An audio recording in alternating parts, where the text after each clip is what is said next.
आज से ठीक 17 साल पहले इसराइल और मिडिल ईस्ट के बारे में कहे गए वो अल्फाज कि जो आज बिल्कुल हर्फ ब हर्फ सच साबित हो रहे हैं। खास तौर से वो सारे अरब लीडर्स के जो उस वक्त मुअम्मर गद्दाफी की वो बातें सुनकर हंस रहे थे और ये महसूस कर रहे थे कि शायद कोई पागल दीवानों वाली बातें कर रहा है। आज वो जरूर मुअम्मर गद्दाफी के उन अल्फाजों को याद करके रो रहे होंगे।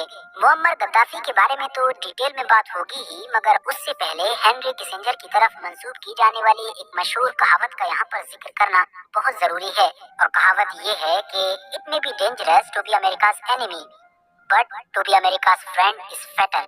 सादा और सरल शब्दों में मतलब ये बनता है कि अमेरिका का दुश्मन होना खतरनाक हो सकता है, लेकिन उसका फ्रेंड होना, उसका दोस्त होना घातक है, मतलब कि जानलेवा है। और आज की तारीख में इस कहावत को Qatar, Kuwait, Bahrain, Saudi Arabia और यूएई जैसे अरब देशों से बेहतर कौन समझ सकता है, जो पिछली एक लंबी मुद्दत से अमेरिका से दोस्ती करके उसकी गोद में सिर्फ इस उम्मीद से बैठे थे कि जब भी उनके ऊपर कोई खतरा आएगा तो अमेरिका बचाएगा। लेकिन जब कतर की राजधानी दोहा के ऊपर इसराइल ने एयर स्ट्राइक की, जो दरअसल किसी भी गल्फ कंट्री के ऊपर इसराइल की तरफ से की गई इतिहास की पहली एयर स्ट्राइक थी, तो उसने इन सारे अरब देशों को पूरी तरीके से हिला कर रख दिया। अब अगर मुअम्मर गद्दाफी के मामले पर आए तो ये 2008 की बात है कि जब अरब लीग का सीरिया के शहर दमिश्क के अंदर एक समिट हो रहा था। उसी समिट के अंदर मुअम्मर गद्दाफी की तरफ से अरब के तमाम बड़े लीडर्स की मौजूदगी में वो यादगार स्पीच दी गई थी कि जिसको दुनिया में उस वक्त तक याद रखा जाएगा कि जब तक अमेरिका का इस दुनिया के ऊपर राज रहेगा।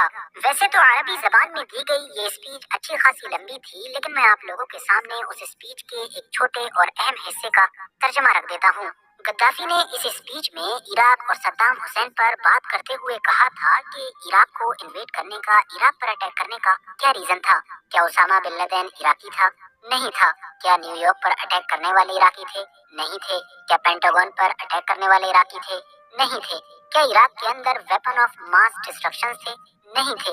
और अगर होते भी तो वो तो दुनिया के कई देशों के पास हैं। अमेरिका के पास हैं, ब्रिटेन के पास हैं, फ्रांस, चाइना, इंडिया, पाकिस्तान, सब के पास हैं। तो क्या हमको इन सब के ऊपर अटैक कर देना चाहिए? इन सब को डिस्ट्रॉय कर देना चाहिए? आखिर इराक के बेकसूर 10 लाख लोगों को कत्ल कर देने का क्या रीजन था? 17 साल पुरानी इस स्पीच को देते हुए मुअम्मर गद्दाफी ने बीच में इन सारे अरब देशों को टॉन्ट भी किया था कि जो हमेशा से ही अमेरिका की गोदी में बैठे हुए हैं। मतलब ये सब कहते हुए कहा था कि क्या जो हमारे अमेरिकन फ्रेंड्स हैं उनके पास कोई जवाब है। मगर ये सारे लीडर्स मुअम्मर गद्दाफी की ये बातें सुनकर सिर्फ मुस्कुरा रहे थे।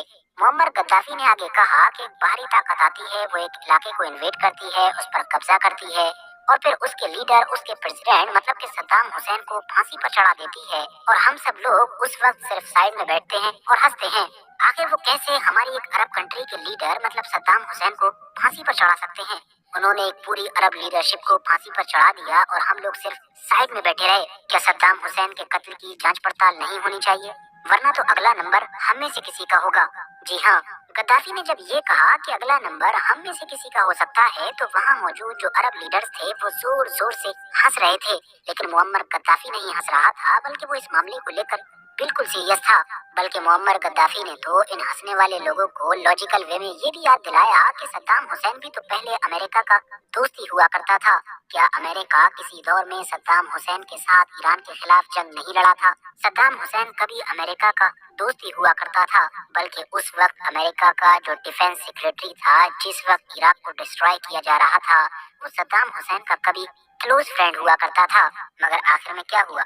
आखिर में उन लोगों ने उसको फांसी के फंदे पर चढ़ा ही दिया।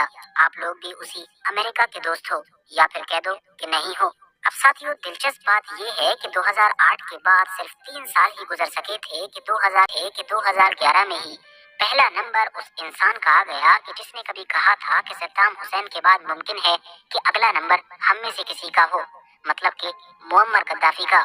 अमेरिका ने कुछ नेटो कंट्रीज के साथ मिलकर लीबिया के उस मुअम्मर गद्दाफी को हमेशा हमेशा के लिए खत्म कर दिया कि जिसको वो अपने लिए बड़ा खतरा समझता था, और साथ ही खत्म कर दिया उस लीबिया देश का चैन, सुकून और उसकी खुशहाली कि जिस लीबिया को गद्दाफी के दौर में लाइफ स्टाइल के मामले में यूरोप जैसा समझा जाता था। इसके बाद दूसरा नंबर आया सीरिया के उस लीडर का कि जो मुअम्मर गद्दाफी की उस स्पीच में सबसे ज्यादा हंसता हुआ दिखाई दे रहा था, मतलब कि बशर अल असद का। हालांकि बशर अल असद के लिए अच्छी चीज ये थी कि उसके पास रशिया जैसा एक दोस्त मौजूद था कि जिसने खुद बशर अल असद और उसकी हुकूमत को एटलीस्ट अगले कुछ सालों के लिए गिरने से बचा लिया। और फिर कई सालों के बाद 2024 और 25 के करीब में आकर जब वो हुकूमत गिरी भी, तब भी रशिया की मदद से एटलीस्ट बशर अल असद अपनी जान बचाने में कामयाब रहा।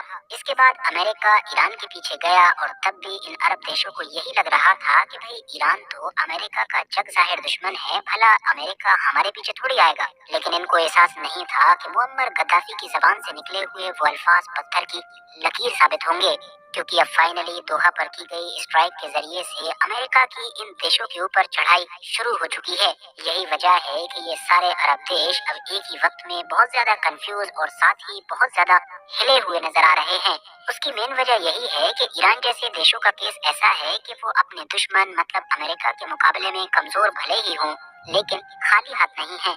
उन्होंने पिछले 2-3 दशकों में अपने खुद के बलबूते पर जो कुछ भी हो सका उस हिसाब से तैयारियां जारी रखी, जिसका रिजल्ट हम लोगों को अभी 12 दिन चलने वाली उस जंग में नजर आया कि जो ईरान की इजराइल प्लस अमेरिका के साथ हुई थी। मगर रहा मामला Qatar, Kuwait, Bahrain, Saudi Arabia और यूएई जैसे अरब देशों का, तो इनका तो केस ऐसा है कि आप खुद कंफ्यूज हो जाएंगे कि इनके ऊपर हंसा जाए या फिर अफसोस किया जाए, क्योंकि अपने दुश्मन पर बदले में चलाने के लिए इन लोगों के पास अपना एक पत्थर भी मौजूद नहीं है। उसकी मेन वजह यही है कि इनके पास पैसा तो बेशुमार है, मगर पिछले एक लंबे वक्त से ये सारा पैसा अमेरिका को देते आए हैं सिर्फ इस उम्मीद के साथ कि जब भी वक्त पड़ेगा तो वही इनकी हिफाजत करेगा। ये आराम से व्यापार करेंगे, खूब तेल बेचेंगे, ज्यादा से ज्यादा पैसा बनाएंगे और फिर उसी ज्यादा पैसों में से थोड़े से पैसे अमेरिका को देकर उसी के हथियार खरीद लेंगे। बाकी उसको मिलिट्री बेसिस की जगह तो दे ही रखी है, उसके फौजी भी अपने यहाँ पर उतार रखे हैं। तो अब वो जो हथियार खरीदे थे वो भी एक तरीके से देखा जाए तो अमेरिका के ही हथियार हैं और अमेरिका ही फ्यूचर में इनकी हिफाजत की खातिर इन्हीं की तरफ से चलाएगा। मगर किस्मत का सितम देखिए कि इस रणनीति के तहत ये लोग न इधर के रहे न उधर के रहे। क्योंकि कतर का ही केस ले लिया जाए तो कुछ वक्त पहले ईरान ने इसके ऊपर अटैक किया। रीजन सिंपल था कि अमेरिका ने ईरान के ऊपर अटैक किया था और उस मिलिट्री बेस का इस्तेमाल करते हुए कि जो कतर के यहाँ पर है। अब कतर तो बदले में कुछ कर नहीं सकता था क्योंकि वो इस लायक ही नहीं था और अमेरिका ने भी उसकी तरफ से कुछ खास किया नहीं, तो कतर को आखिरकार कड़वा घूंट पीकर खामोश होना पड़ा। मगर अभी चंद हफ्ते ही गुजरे होंगे कि ऑपोजिट साइड मतलब कि जो दूसरी पार्टी है इसराइल, या जिसको आप ये भी कह सकते हैं कि इनडायरेक्टली खुद अमेरिका ने ही अटैक कर दिया। अब कतर समेत वो सारे ही अरब देश परेशान हैं कि जिन्होंने भी लंबे वक्त से अपनी हिफाजत की जिम्मेदारी अमेरिका को सौंप रखी थी।